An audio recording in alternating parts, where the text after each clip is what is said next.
우리는 지난 시간에 칠병이어의 이야기를 통해서 인간의 편견의 벽이 얼마나 높은가에 대해서 살펴보았습니다.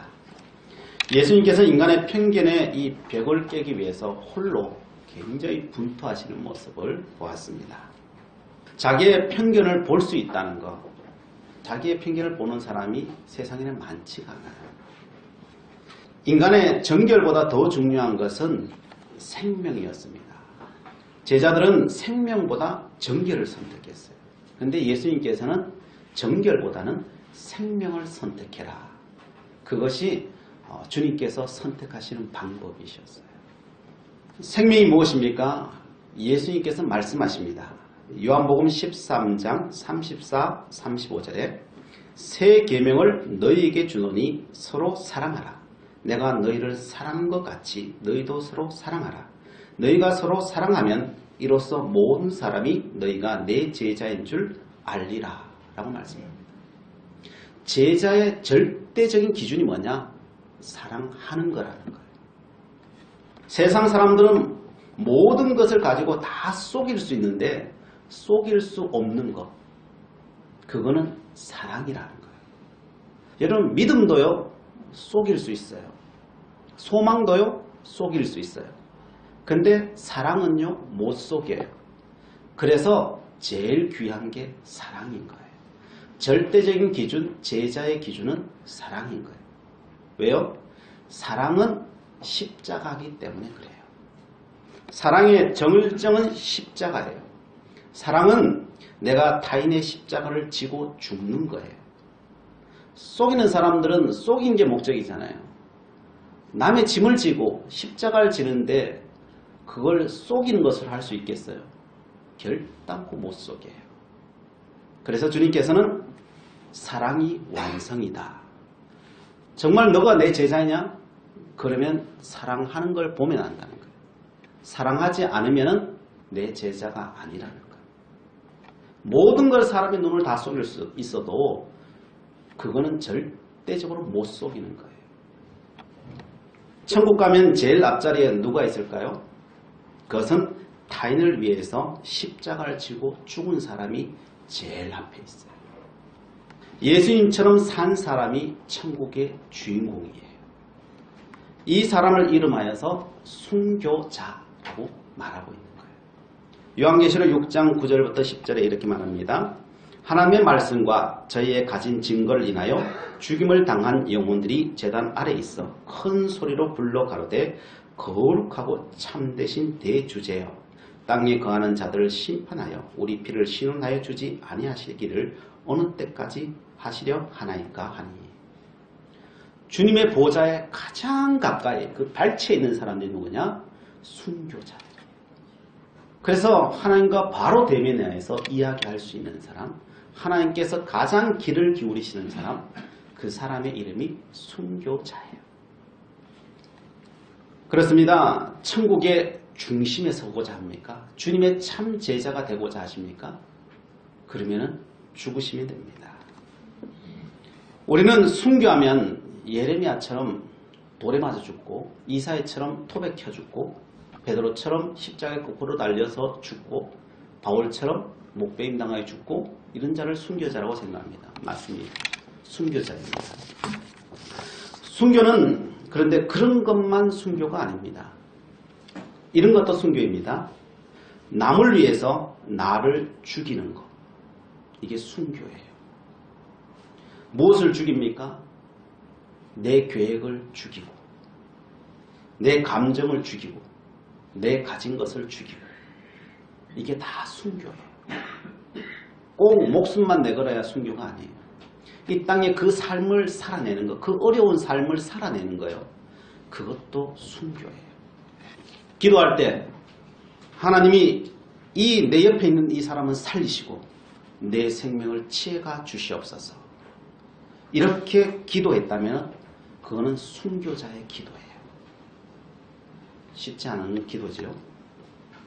하나님께서 최고의 사람이라고 평가한 사람이 있습니다. 그 사람이 누군지 아십니까? 모세와 사무엘이에요. 예레미야 15장 1절에 보면 이렇게 되어 있습니다. 여호와께서 내게 이르시되 모세와 사무엘이 내 앞에 섰다 할지라도 내 마음은 이 백성을 향할 수 없나니 그들을 내 앞에서 쫓아내치라. 이렇게 이야기합니다. 모세와 사무엘이 와도 나는 안 참겠다. 용서하지 않겠다. 뭐 이런 내용이에요. 내용은 우선 두고 하나님께서 예제로 모세와 사무엘의 이름을 가지고 왔다는 게 중요한 거예요. 하나님의 입에서 그 사람의 좋은 의미로서의 그 사람의 이름이 거론되었다는, 인류 역사상 그 이름이 거론되었다는 그 자체가 위대한 거지요. 그죠? 근데 왜 이 두 사람이 하나님의 입에 예제로 거론됐겠어요? 그 이유가 있어요. 그 모세와 사무엘은 사람들을 위해서 자기의 생명을 던졌기 때문에 그래요. 그러나 그들은 순교하지는 않았어요. 순교당하지 않았어요. 모세는 잘못해가지고 산에서 그냥 죽었어요. 사무엘은 자식 농사 제대로 못 지었던 사람 중에 하나예요. 그리고 그냥 늙어서 죽었어요. 그냥. 그런데 하나님의 입에 최고로 거론된 사람이에요. 그거 왜 그러냐? 모세 같은 경우에는 출애굽해에서 가나안 땅으로 가다가 이스라엘 민족이 금송아지를 섬긴 거예요. 하나님께서 그 모습을 보고 격노하신 거죠. 그래서 내가 다 저들을 멸해버리라 그랬어요. 정말 멸하시려고 했어요. 근데 모세가 가로막았어요. 주님, 생명책에 내 이름을 지우소서. 그리고 저들을 구원해 주소서. 하나님 그 기도를 들으신 거예요. 그래서 구원해 주신 거예요. 한 번은 가데스 바네에서 12명의 정탐꾼을 보냈는데 10명의 정탐꾼이 와서 그 땅, 우린 절대 정복 못합니다. 무서운 땅입니다. 우린 들어가면 다 죽습니다. 고백합니다. 백성들이 그 이야기 들고 펄쩍 뛰는 거죠. 하나님이 뭐 이런 하나님이 있어. 여기 와가지고 우리 다 죽게 만드네. 그러면서 하나님을 욕하고 불평하고 원망하고 그래요. 하나님 그 모습을 보고서는요. 또 격노하셨어요. 내가 저들을 다 심판하죠. 아니 홍해의 기적은 뭐고 애굽의 10가지 재앙은 뭐고 만나와 메추라기를 내리고 내가 지금까지 인도했는데 그거는 안 보고 눈에 보이는 현실에 그거 보고 저렇게 날뛰는 거 보면 내가 이들을 내가 데리고 온 이유가 뭐겠냐. 다 죽이려고 했지. 심판하려고 했지. 그때 모세가 또 들어서서 주님 나의 생명을 취하소서. 나를 거두어 가소서. 그리고 저들을 살리소서. 나는 지옥에 보내더라도 저들을 살리소서. 거기서 하나님께서 뜻을 돌이키시죠. 사무엘도 마찬가지죠. 이스라엘 민족이 암흑기에 들어갔어요. 얼마나 암흑기가 되었으면 법궤까지 다 빼앗겨버려요. 그런데 그래서 이스라엘 민족 죄악만 저지르니까요. 하나님께서 블레셋을 들어서 그냥 다 이 땅을 멸해버리시려고. 그래서 블레셋 쳐들어왔어요. 지금 요 땅 하면은 그냥 다 쓸어버리시는 거예요. 그런데 사무엘이 두 손 드는 거예요. 하나님, 저들이 이 땅의 죄악을 몰라요. 자기 잘못을 몰라요. 하나님, 모르는 거 어떻게 해요? 하나님 용서해 주세요. 내 이름을 생명책에서 지우소서. 그리고 저들을 구원해 주소서. 하나님은 그 사무엘의 기도를 들으시는 거예요. 그 의인의 기도를 들으시는 거예요. 그리고 하나님께서 그래 내가 너 봐서 살려준다. 그래서 그 전쟁을 치루시는 거죠. 그래서 그냥 1대1로 싸우면은 이스라엘은 그냥 다 쓰러져요. 감당이 안 돼요. 그런데 하나님께서 천둥을 일으키시죠. 두렵게 만들어버리시죠. 그래서 전쟁이 이기죠. 거기서 나오는 말이 뭐예요? 에벤 에셀이라고 하는 말이 나오죠. 하나님이 여기까지 도우셨다. 그런 거예요. 그래요. 자신의 생명을 내어버리는 사람이요. 줘버리는 사람.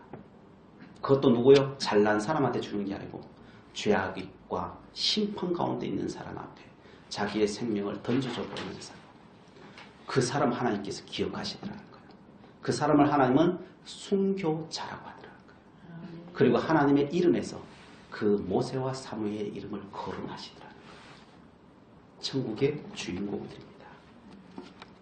지난주에 우리는 어찌 보면 위대한 결정을 했습니다. 어찌 보면은 말도 안 되는 결정이고요. 그러나 우리가 믿음으로 그것을 바라본다면요. 믿음으로 내가 고백하고 내가 믿음으로 산다면요. 순교자의 마음으로 내가 산다면은 하나님의 놀라운 역사가 우리 가운데 일어날 것입니다. 아멘. 하나님이 온 세상을 향하여서 예제로 쓸지 몰라요. 서부제일교회를 바라고 천국신문에 일면 톱기사로 떴을 수 있어요. 믿음으로 우리가 고백한다면 분명히 천국의 신문에 톱기사로 쓸 거예요. 그러나 그것이 단순하게 그냥 형식이었다면 신문지상에도 올라가지 않을 거예요. 그래서 이것을 우리가 어떻게 고백하고 어떻게 내가 헌신하느냐에 따라서 우리의 인생은 달라질 거예요. 우리 교회는 달라질 거예요. 그리고 하나님께서 보시기에 가장 아름다운 교회로 우리는 변화되어 갈 것입니다. 아멘. 편견. 예수님은 이것을 깨뜨리시기 위해서 이 땅에 오셨습니다. 참으로 보배롭고 존귀하다는 것이 무엇인지 하늘나라에 어떻게 들어가는지 알려주시려고 이 땅에 오셔서 예수님께서 말씀하시는 것입니다. 700이어의 기적을 통해서 우리에게 보여주시는 거예요. 자, 오늘은 두 번째 700이어의 메시지를 전해드립니다. 오늘은 숫자 공부를 좀 해야 돼요. 좀 숫자 그러면 좀 우리 좀 머리가 복잡할 수 있는데 잘 들으시면 그렇게 어렵지는 않아요. 500이어 때는 빵 5개와 물고기 2마리로 5,000명을 먹이고 12바구니가 남았어요. 오늘 700이어 때는 빵 7개와 물고기 2마리로 4,000명을 먹이고 7광주리가 남았어요. 왜 7광주리가 남았을까요? 그냥 남았으니까 남았겠죠, 그죠? 그러나 또 다른 게 있어요. 우리는 보편적으로 생각하면 빵 5개, 물고기 2마리가 있었고 5,000명이 있었고 거두어버리 12바구니가 남았겠지. 그게 그냥 사실이니까 그냥 사실로 기록했겠지. 그 말도 맞아요. 그러나 하나님의 역사에는 우연이라는 게 없어요. 우연을 가장한 필연만이 있습니다. 성도 여러분, 이 글을 쓸 때 이렇게 기록할 수 있어요. 기적만 중요했다면요. 기적만이 메시지였다면 이렇게 썼을 거예요. 어린아이가 도시락을 가지고 와서 감사 기도를 하고 수천 명 사람이 먹고 남은 것이 참 많았더라. 하나님께서 일으키신 기적은 이런 것이었더라. 이렇게 쓸 수도 있어요. 그런데 오늘 본문은 그렇게 기술하지 않습니다.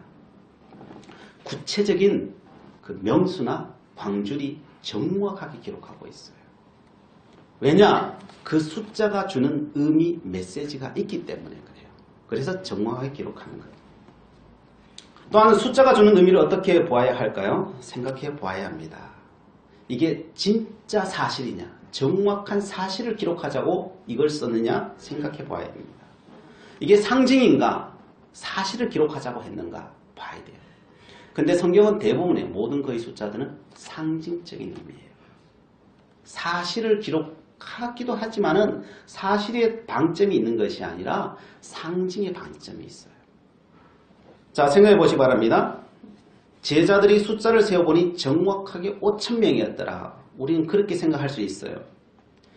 그것도 남자만 5,000명이었더라. 그러니까 정말 수많은 사람들이 있었죠. 누군가가 이 계수기 들고 있잖아요. 딱딱딱 해가지고 정확하게 세웠겠어요? 누가?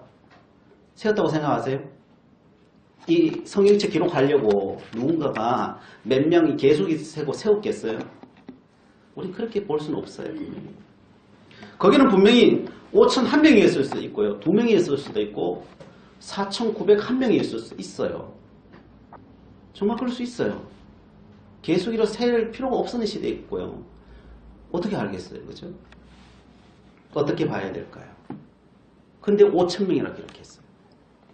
근데 여기는 뭐 대략 이런 말도 없어요. 그냥 5,000명이었다. 정말 5,000명이었을까요? 자, 12바구니 남았다고 했습니다. 그 바구니, 왜 어떻게 12바구니라 정의할 수 있을까요? 우리는 12바구니라고 하니까 12바구니라고 생각해요. 그러나 엄밀히 생각하면요, 그럴 수가 없어요. 왜냐하면요, 바구니 크기가 다 똑같았냐고. 누가 이걸 남는 거, 생길 거 생각하고 바구니 갖고 와가지고 꼭 똑같게 담아가지고 소복하게도 이렇게 소복하게 담으면 12바구니. 그렇게 되겠냐고요, 그게. 요즘처럼 바구니가 똑같냐고요. 옛날엔 수작업인데 크기가 다 다른데 요즘 공장에서 찍어 나오는 건 아닌데 어떻게 12바구니냐고요.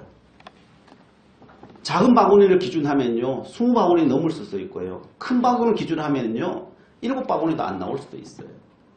근데 12바구니래요. 그건 사실일 수 있어요. 작은 바구니도 큰 바구니도 있고 뭐 어째 담다 보니까 12바구니 되겠다라고 볼 수는 있지만은 여기에서 말하고자 하는 것은 상징이에요. 결론적으로 보자면 이 숫자는 사실에 가깝지만요 상징으로 보는 것이 더 정확한 표현이에요. 왜 그러나 제자들이 정확하게 똑 떨어지게 5,000명이다 이렇게 표현했겠습니까? 그 의미가 있기 때문에. 히브리인들은 숫자가 주는 의미가 있어요. 우리나라의 좋은 숫자는 뭘까요? 가장 좀 7은 나중에 도는 숫자고 3이 가장 좋은 숫자예요. 3. 바닷속에 존재하는 산이 있는데 그걸 삼신산이라고 해요. 인간의 탄생을 관장하는 신인데 뭐라고요? 삼신할매. 삼신이에요. 삼신. 삼세판도 있고 삼고초래도 있고 3이라는 숫자는 동양에서 굉장히 중요한 숫자예요. 숫자. 동양에서뿐만 아니라 히브리 땅에도 마찬가지예요. 히브리인들의 숫자를 연구하는 학문을 갖다가 수비학이라고 해요. 숫자가 주는 의미가 있어요. 그 의미가 학문으로 나와 있는데 그게 수비학이라고 하는 학문이 있어요. 요즘 신천지 때문에 666이라는 숫자며 14만 4천 명이라는 숫자가 굉장히 부각되고 있어요. 그죠? 기독교 안에서는. 666이 뭘까요? 이건 사탄의 숫자라고 그러는데 666은 뭐냐면은 사람이라는 이야기예요. 7이 하나님의 숫자예요. 완전 숫자예요. 거기서 하나 빼면 뭐예요? 6이에요. 그래서 사람의 수라고 하는 거예요. 이걸요. 하나님에게 절대로 올라갈 수 없는 숫자가 6이에요. 사단은 하나님이 되려고 하는데 못 되었어요. 그래서 6이에요. 그래서 666인 거예요. 6이 3번 겹치는 거예요. 강조예요. 강조. 그래서 사람들이 사람 이렇게 중심으로 사는 사람이 이게 사단이에요. 이게 사단의 사람인 거예요. 온리 관심이 사람 그런 사람이 있다면은 이거는 사단인 거예요. 꼭 여기 이마에 뭐 666 세게 져야 666이 아니고 내 머리에 생각이에요. 이게 요 이마에라고 하는 건 생각이라는 거예요. 내 생각이 언제나 사람 이렇게 살아가는 사람이 있으면 사단의 사람인 거예요. 그런데 이 생각에 하나님 예수님 하는 사람이 예수님의 사람인 거예요. 그래서 666이라는 것은 꼭 여기 뭐 기록된 게 아니고 내 생각에 사람의 생각으로 가득 찬 거. 세상 이게 세상의 사람이에요. 돈 이렇게 된 사람도 사단의 지배를 받고 있는 거예요. 그게 666이에요. 14만 4천은 뭐예요? 14만 4천은요 12 곱하기 1000이에요. 이게요. 12는 완전 숫자예요. 완전 숫자. 그러니까 땅의 숫자 4와 하나님의 숫자 3이 곱해지면 12가 돼요. 그래서 그 완전 숫자인데 완전과 1000이라는 것은 이스라엘의 가장 큰 숫자예요. 1000이 만나는 거예요. 그래서 완전과 그리고 가장 큰 수 1000. 14만 4천이라는 것은 셀 수 없는 숫자. 하나님 구원하실 자를 완벽하게 구원하신 숫자를 이야기하는 거예요. 숫자로 14만 4천이 아니에요. 그게 상징의 수예요. 상징의 수. 오병이어를 보겠습니다. 5 하면은 유대인에게 가장 먼저 떠오르는 게 뭐 떠오를까요? 우리는 5 그러면은 별로 떠오르는 게 없을 수 있어요. 근데 유대인한테 5 그러면은 바로 떠올라요. 뭐가 떠오를까요? 아니, 오병이어가 아니고 모세 오경이 떠올라요.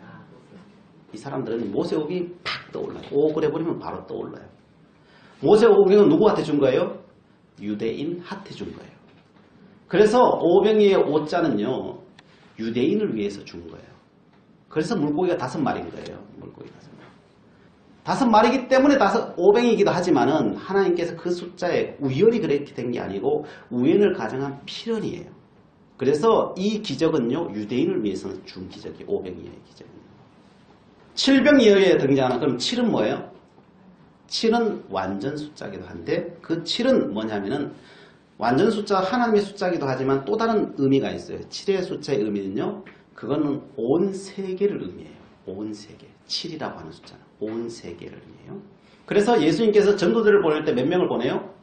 70명을 보내는 거예요. 제자들은 12명인데 전도 보낼 때는 70명 짝지어서 70명을 보내는 거예요. 그거는 온 세계를 향하여서 복음을 증가하는 뜻이에요. 그래서 이스라엘 민족이 성경을 기록하기 위해서 나중에 편찬하기 위해서 모였는데 몇 명을 모으느냐? 70명을 모아요.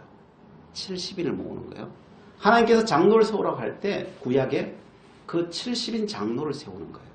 7이라고 하는 것은 너희들은 세상을 향하여 선교하라는 거예요. 전도하라는 거예요. 세상의 빛이 되라고 하는 거예요. 그래서 세상 선교를 이야기하는 거예요. 그래서 7이라고 하는 것은 세상을 의미하기도 하는 거예요. 그러면 온 세상은 뭐예요? 이방인들까지 포함하는 거예요. 그래서 7병이어는 뭐예요? 이방인들을 향한 구원을 의미하는 거예요. 이방인들을 향한 기적을 의미하는 거예요. 그래서 7병이어인 거예요. 그래서 마가는 비슷해 보이지만 다른 두 가지 사건을 똑같이 이렇게 기록한 이유가 여기에 있는 거예요. 바구니도 마찬가지입니다. 5병에는 12바구니 남겨 7병에는 7바구니가 남았습니다. 여러분 정확하게 비율적으로 따진다면 5병이어에 5,000명이 먹고 12바구니 남았다면요. 4,000명이 먹고 남은 바구니에는 몇 개가 남아야 되겠어요? 비율적으로 따지면 10개가 남아야 되는 게 정상이에요. 그런데 왜 7개입니까? 이방인들이 먹성이 더 좋아서 더 많이 먹어서 남는 게 적었겠어요? 그럴 수 없어요. 5병이어 때는 하루 굶었으니까 더 적게 먹고 7병이어 때는 3일 굶었으니까 더 많이 먹어서 더 적게 남았다. 그게 단순 계산이에요. 왜냐하면 떡을 뗄 때 배불리 먹을 때까지 떡이 나와요. 떼고 계속 나와요. 그렇기 때문에 뭐 많이 먹었다 적게 먹었다 이런 참으로 말할 수 없어요. 다 배불리 먹고 남은 것이에요. 계속 떼고 남은 것이 손에 들고 있었던 것을 다 모으니까 7바구니가 된 거예요. 그래서 비율적으로도 안 맞아요. 근데 7바구니라는 거예요. 7이라는 숫자는 뭐예요? 세상, 이방인들이라는 거예요. 하나님께서는 이방인들을 위해서 주시는데 배불리 먹고 온전히 남을 수 있도록 하나님께서 하셨다는 것을 보여주시는 거예요. 상징적인 의미가 되는 거예요. 그래서 자신이 만난 하나님이 다 다를 수 있어요. 다 다르게 느껴져요. 어떤 사람은 난 12바구니 남았는데 어떤 사람은 난 7바구니 남았는데 하나님의 은혜가 동일하게 임해도요. 동일한 결과가 안 나와요. 다 다를 수 있어요. 왜냐하면 하나님은 그 나라의 그 문화에 따라서 그 사람이 경험한 그 경험에 따라서 하나님께서는요. 말씀해 주시고 경험하게 하셔요. 그래서 내 체험이 최고다. 이렇게 보시면요. 착각하는 거예요. 각자의 체험이 가장 귀한 거예요. 그 사람에게 완벽한 거예요. 부족하지 않아요. 그래서 내 체험을 남의 체험과 비교하지 마세요. 내가 뭐 우월하다고 생각하지도 마세요. 다 우월해요. 하나님은 다 사랑하시고요. 다 완벽하게 사랑하셔요. 우리가 부족하다 할지라도요. 하나님은 그렇게 하셔요. 하나님은 믿는 대로 하나님께 다가오십니다. 그러나 메시지는 정확해요. 내가 너를 사랑한다. 통일해요. 나는 너에게 모든 것이 되고 싶다. 통일해요. 나는 너에게 주고자 하는 것은 완전하고 완벽하게 주고 싶다. 통일한 거예요. 5병이어와 7병이어를 통해 알게 된 것은 어떤 사람에게는 주님의 이 기적은 한 끼 식사일 뿐일 수도 있어요. 어떤 사람에게는 먹어도 되고 안 먹어도 되는 한 끼 식사일 수는 있어요. 별것 아닐 수도 있어요. 한 끼 식사 때문에. 그러나 이방인들에게 7병이어는 한 끼 식사가 아니에요. 일평생 나를 이끌어 나갈 하나님의 메시지인 거예요. 오늘도 마찬가지예요. 이 7병이어를 보고 하나님의 메시지를 받는 사람은 영원토록 샘솟는 생수를 얻는 거예요. 영원히 배고프지 않는 생명의 떡을 얻는 거예요. 이것을 믿음으로 받느냐 믿음으로 받지 못하느냐의 차이예요. 주님은 나는 너희의 생명의 양식이 되기를 원한다 하시는 거예요. 그것도 너의 일생의 완벽한 양식이 되기를 원하신다는 거예요. 7병이어가 그 증거라는 것입니다. 그것도 완벽한 증거라는 거예요. 7병이어는 사인입니다. 내가 너희의 생명이 된다라고 하시는 하나님의 사인인 거예요. 너는 어떤 환경 속에서도 믿으라는 거예요. 나는 완벽하게 너희 인생을 인도한다는 거예요. 그런데 우리는 잘 그게 안 느껴지죠. 왜? 내 삶이 힘드니까. 그러나 그 가운데도 믿으라는 거예요. 나는 너의 인생을 완벽하게 인도한다는 거예요. 그리고 날마다의 삶 속에 어떤 환경이 오더라도요. 감사하십시오. 기뻐하십시오. 그러면요. 그 인생이 되어버릴 것입니다. 북한에 아직도 지하교회가 있어요. 거기에서요. 지하교회가 있고요. 지하교회가 성장하고 있어요. 그리고 오늘 또 예수 믿는 사람들이 점점점 많아지고 있어요. 상황이 열악하다 보니까요. 하나님께서 역사하시는 거에 거기가 굉장히 강해요. 탈북하여 여자 목사가 된 분이 있어요. 박하나 목사님이라고 여자 목사님이 있어요. 그분이 그 북한 땅에서 겪으면서 하나님의 역사하신 것에 대해서 말씀해 줍니다. 거기선 자신들이 예수를 믿으려고 해도 뭐 자료가 없어요. 그래서 그들은 주기도문을 외워요. 기도할 줄 잘 모르고 하니까요. 주기도문만 계속 외워요. 여러분 기도할 줄 모르면 주기도문 외우세요. 북한 사람들은요. 주기도문만 외우는데 하나님의 역사가 그렇게 일어나요. 찬송가도 아는 찬송가가 없어요. 그냥 얻어 걸린 거 그냥 뭐 1절이면 1절 한 찬송가를 가지고 그냥 평생 불러요. 그냥 우리 아는 찬송가 뭐 이거 부르고 저거 부르고 하는 게 아는 게 없어요. 그 외우는 거 있잖아요. 외우는 거 그냥 하나 가지고요. 그냥 평생 그것만 찬양하는 거예요. 그냥 그것만 찬양. 근데 하나님께 얼마나 그 영혼들을 사랑하는지 모른다는 거예요. 그는 자기 남편이 순교를 당했다. 예수 전하다가 순교를 당했다. 그 자기 남편 누구냐? 김익두 목사님의 손자라는 거예요. 김익두 목사님. 그러니까 그 영성이 골이 그 자손들까지 그대로 지금 북한에 이어지고 있다. 자기도 3대째 예수를 믿는 사람이었고 그래서 김익두 목사님 손자하고 결혼을 했다는 거예요. 근데 남편이 순교를 당했다는 거예요.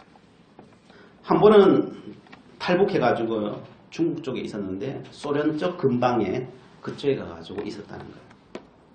근데 한 청년이 낫을 베다가 이 팔을 다쳐버린 거예요. 낫에 베여버린 거예요. 근데 주인이 악독한 주인이라서 이걸 안 고쳐주면서 가서 된장 발라라 그러더라고요. 거기다 된장과 담배하고 된장을 섞어서 바르라 그래서 발라놨대요. 발라놨는데 3일이 지나니까 이게 퉁퉁 붓더라는 거예요. 그래 도저히 안 돼서 병원에 가니까 이게 폐혈증이라는 거예요. 폐혈증이라서 이제 늦어서 안 되니까 이 팔을 잘라야 된다는 거예요. 그래서 이 청년이 낙심이 되어가지고 몸 하나밖에 없는데 자르면 어떻게 해요? 낙심이 되어가서 울고 앉았다는 거예요. 그래서 이 목사님 옆에 가니까 너무 안타까운 거예요. 그래서 그 손목 잡고 밤새 기도하는 거예요. 주님 이 불쌍한 영혼 하나님 구원해 주고 치료해달라고. 밤새 주님 뭐 기도할 줄 알겠어요. 그냥 하나 주님 치료해 주세요. 치료해 주세요. 치료해. 밤새 기도하다가 피곤해가지고 잠들었다는 거예요. 근데 청년이 일어나더라는 거예요. 일어나서 깨우더라는 거예요. 왜 그러냐 그러니까 꿈을 꿨다. 같이 잤는데 꿈을 꿨는데 방금 천사를 보았다는 거예요. 자기가 꿈속에서 구름을 타고 흰옷 입은 천사가 왔는데 눈이 부셔서 쳐다보지도 못했다는 거예요. 그러면서 말하더라는 거예요. 울지 말아라. 내가 고쳐주리라. 그러더라는 거예요. 그리고 난 뒤에 이 상처가 터지더니 막 진물이 막 절절절절 흐르더라는 거예요. 이게. 그러더니 깨끗이 나와서 맨 처음에 이 피부가 다 썩어서 시커먼 피부였는데 그 피부가 다시 다 돌아오면서 깨끗하게 나와가지고 그냥 흉터 정도 있는 거잖아요. 그 희미한 흉터만 남게 되더라는 거예요. 하나님 그렇게 하시더라는 거예요. 그래서 중국 땅에 또 일을 하는데 남의 모순살이 비슷하게 일을 할 수밖에 없는 거죠. 한 번은 집 주인이 한국인이었다는 거예요. 할머니인데 한국분이었는데 불교 신자였고 정말 무서운 할머니였다는 거예요. 할머니가 제사 지내려고 수정과를 담궜다는 거예요. 근데 자기가 잘못해가지고 쌀뜨물을 해가지고 모르고 거기다 부어버렸다는 거예요. 그러니까요 이게 막 가슴이 덜컥 내려앉는 거예요. 그러니까 야단 맞을 생각하고요 막 잔소리를 들을 생각하니까 막 오금이 저리는 거예요. 막 그때 생각이 버뜩 나더라는 거예요. 예수님이 물로 포도주 만든 거 있잖아요. 그게 생각이 나더라는 거예요. 그래서 기도했다는 거예요. 주님 그 포도주의 기적이 여기도 좀 일어났으면 좋겠습니다. 그렇게 기도했다는 거예요. 그랬더니 하나님의 음성이 들리더라는 거예요. 그 통에 있는 거 남아있는 것을 빨리 나누어라 그러더라고요. 보니까 아직도 이게 퍼지지 않은 곳이 있는 거예요. 그래서 그걸 남는 것을 이렇게 담았더니 한 3분의 1은 괜찮더래요. 그랬더니 하나님이 물을 부어라 그러더래요. 그래가지고 물을 갖다 부었어요. 부으니까 떠보니까 맹물이야 이게. 물 색깔인 거야. 이게 수정과 색깔이고 물 색깔이. 그래 놓고 이 가슴이 조아려서 그냥 어떡하나 그랬더니 그 집 큰아들이 오더라는 거예요. 오더니 엄마가 제사 때문에 내 수정과도 만들어놨고 약과도 만들어놨으니까 가서 먹으라 그러더라고요. 그래 아들이 가가지고 수정과를 떠서 먹더니 엄마 수정과가 맛있어 그러더라는 거예요. 작년보다 훨 맛있는데 그러더라는 거예요. 그래 그러더니 엄마는 모르니까 와가지고 수정과를 먹어보더니 괜찮네 그러더니 너도 먹어봐라 그러면 주더라는 거예요. 그래서 보니까 색깔이 수정과 색깔이 되더라는 거예요. 어제 분명히 봤을 때 맹물이었는데 수정과 색깔이더라는 거예요. 먹어보니까 맛있더라는 거예요. 그래서 그 자리에서 하나님을 찬양을 드렸더라는 거예요. 아 오늘도 하나님을 의지하는 사람들 그렇게 기도하는 사람들 물이 포도주 되는 게 요즘은요 물이 수정과가 다 되더라는 거예요. 하나님이 하시면 하시는 거지. 그가 나중에 예수 전하다가 국가보위부에 잡혀가지고 다시 북송이 된 거예요. 가가지고 예수 증거한다고요. 그러니까 고문을 시작하더라는 거예요. 고문을 하는데 한 3일을 고문을 받았다는 거예요. 받는데 죽겠더라고요. 더 이상 못 참겠더라고요. 그래서 그랬다는 거예요. 하나님 내가 여기서 더 고문 받으면은 내가 죽을 것 같아요. 내가 더 못 참을 것 같아요.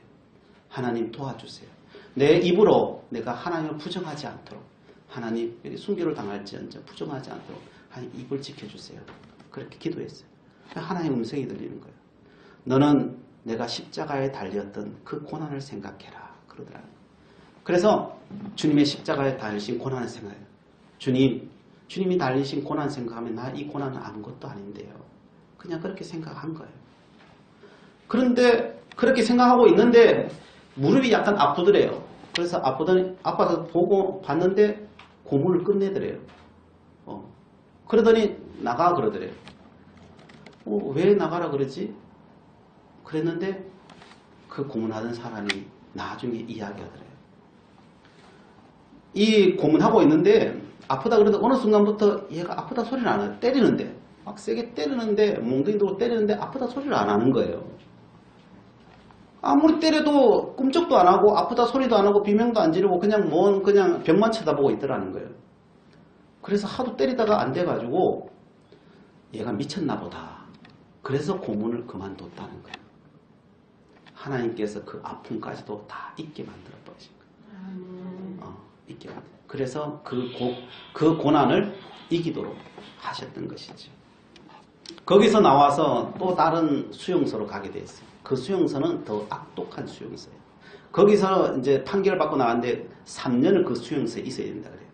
3년 안에 거기서 나온 사람이 없다는 거예요. 거기서 다 죽어나간다는 거예요. 근데 그 수용소로 배치받아 갔다는 거예요. 그 수용소 가니까 주는 게 뭐냐면은 컵 하나에다가 옥수수를 주더라는 거예요. 그게 하루 식량이에요. 그 조그마한 컵 있죠. 종이컵에다가 옥수수 하는. 근데 그것도 다 썩은 옥수수. 썩은 옥수수 있잖아요.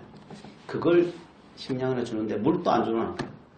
물은 겨울가에서 그 썩은 그 겨울가에 가서 물을 먹어야 되는데 그거 먹고 다 병나 죽는 거죠 사실. 그게 다예요. 그래서 그거 받아들고 먹는 거죠. 먹다가 그런데 어느 날 하나님께서 이 마음에 또 감동을 주시고 말씀을 하시더라는 거예요. 너는 이곳에서 나누고 희생해라 그러더라고요. 그러면서 그 전에는 그러더라는 거예요. 내가 너를 여기서도 지켜주리라 그러시더라는 거예요. 그리고 한참 있다가 너는 희생하고 나누어 주어라. 그래서 하나님 앞에 그랬다는 거예요. 하나님 나는 아무것도 없어요. 내가 뭐 갖고 온 게 있어요. 뭘 나눠줘요? 나눠줄 게 없어요 나는요. 그랬습니다. 그리고 3일이 지났어요. 그 말씀을 생각하는 거죠. 너는 나누고 희생해라 라고 하는 그 말씀을 붙들고 있는데 나누어 줄 것은 딱 하나밖에 없어요. 뭐겠어요? 그 옥수수 그 한 컵밖에 없는 거예요. 그래서 보니까 이 옥수수밖에 없는 거예요. 이거 먹어도 죽는데 그죠? 그래서 그 옥수수의 반을 덜어서 약한 사람들, 병든 사람을 준 거예요. 어떤 때는 3분의 1을 준 거예요. 자기는 3분의 1만 먹는 거예요. 그걸 나누는 거예요. 근데 그 사람들이 조금이라도 그 더 먹고 회복하는 걸 보니까 그렇게 기쁘더라는 거예요. 그리고 그 기쁨과 감사함 때문에 그 배고픈 것이 잊혀지더라는 거예요. 잊혀지더라고요. 그래서 기쁨과 감사가 자기가 알았다는 거예요. 기쁨과 감사가 양식이구나. 그걸 알았다는 거예요. 생명이 양식이기도 하고 사는 에너지더라는 거예요. 기쁨과 감사가요. 그리고 하나님 감사합니다. 이 생명을 나눌 수 있었어. 그 생명이잖아요. 그 사람에게 옥수수가 없고 반컵이 생명인데 그 생명을 나누는 거예요. 그래서 생명을 나눌 수 있어서 너무너무 감사합니다. 라고 했더니 3년 동안요. 그냥 걸어서 나온 사람이 그 사람이 유일한 사람이에요. 많이 먹어서요. 다 나눠줬는데 많이 먹어서 살아나온 게 아니에요. 바로 생명을 나누었기 때문에요. 그래서 하나님이 지키시는 거예요. 한 번은 하나님께서 너 전도해라 그러더라고요. 그곳에서.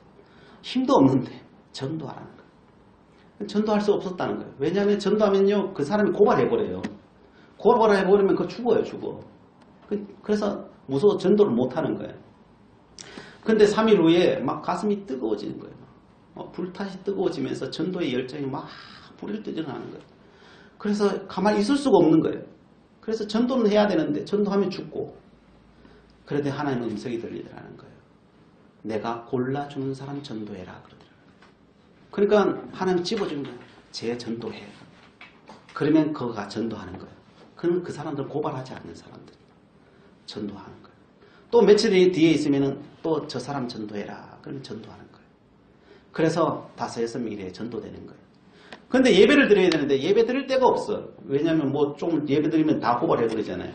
그 하나님께서 예배 드릴 곳 있다. 그래. 어디에요? 화장실이다. 그건 푸세식이잖아요. 그치? 냄새가 얼마나 나요.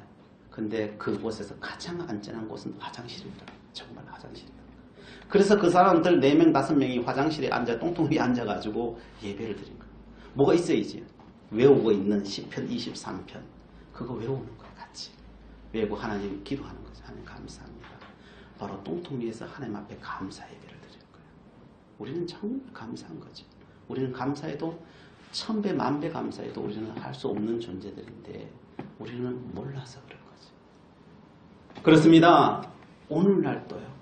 하나님을 진실하게 섬기고자 하는 사람. 오직 그냥 하나님 앞에 살아가고자 하는 사람. 하나님 그 인생을 지키셔요. 그리고 그를 인도에 내서 한국 땅에 오게 해서 그를 목사로 하나님께서 세우시는 거예요.